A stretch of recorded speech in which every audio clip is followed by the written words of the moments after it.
There's a famous quote by Marx, Groucho, not Karl. He once wrote a letter resigning from the prestigious comedy institution the Friars Club with the line, "I don't want to belong to any club that will accept me as a member." I've been meditating on that line during my recent vacation. I took a road trip with my kids down south. I visited some family along the way. It got me thinking about family and how we Americans relate to one another as human beings. Family is one club it's very hard to resign from. But you also don't have to do anything at all to become a member, except be born.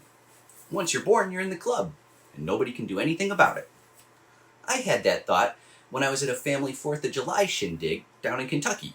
I was surprised to learn that a couple of my cousins suffer from the same milk sensitivity called eosinophilic esophagitis that I have. I didn't know other members of my club had that. It made me feel connected to them.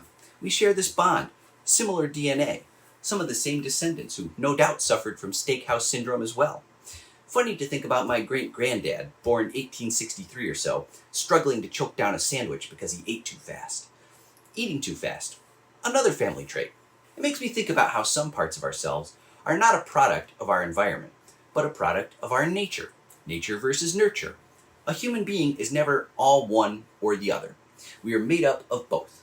You can't always tell which part is nature and which nurture either.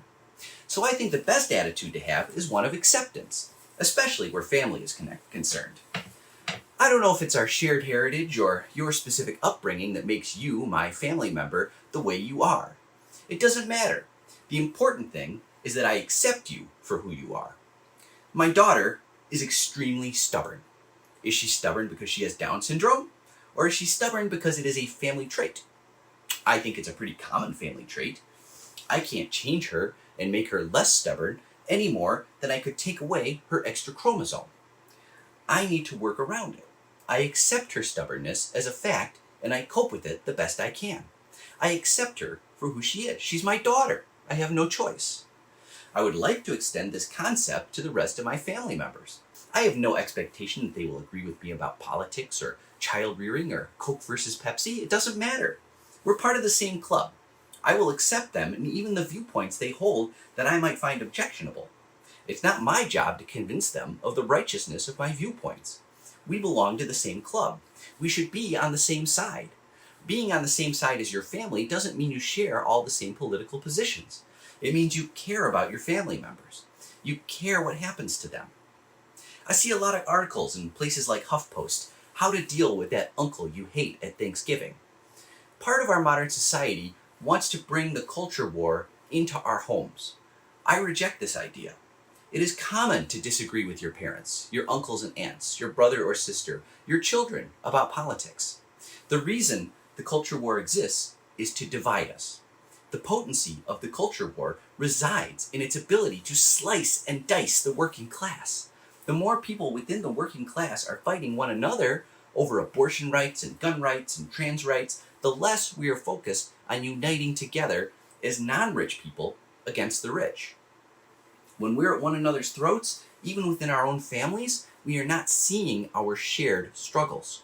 We forget that we're part of the same club. We forget that we're supposed to be on the same side. I realize it's hard. I have passionate feelings about these culture war issues. I know you do too. But it is a mistake to conclude that someone in your family is bad or unworthy of love because they hold a different opinion than you do about a culture war issue. You should not hate your uncle. You should not engage your uncle in rhetorical combat in what is supposed to be a joyful family get-together.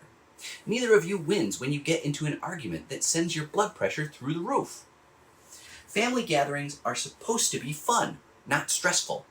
If your uncle or niece comes ready to fight another battle in the culture war at your next family barbecue, be the bigger person.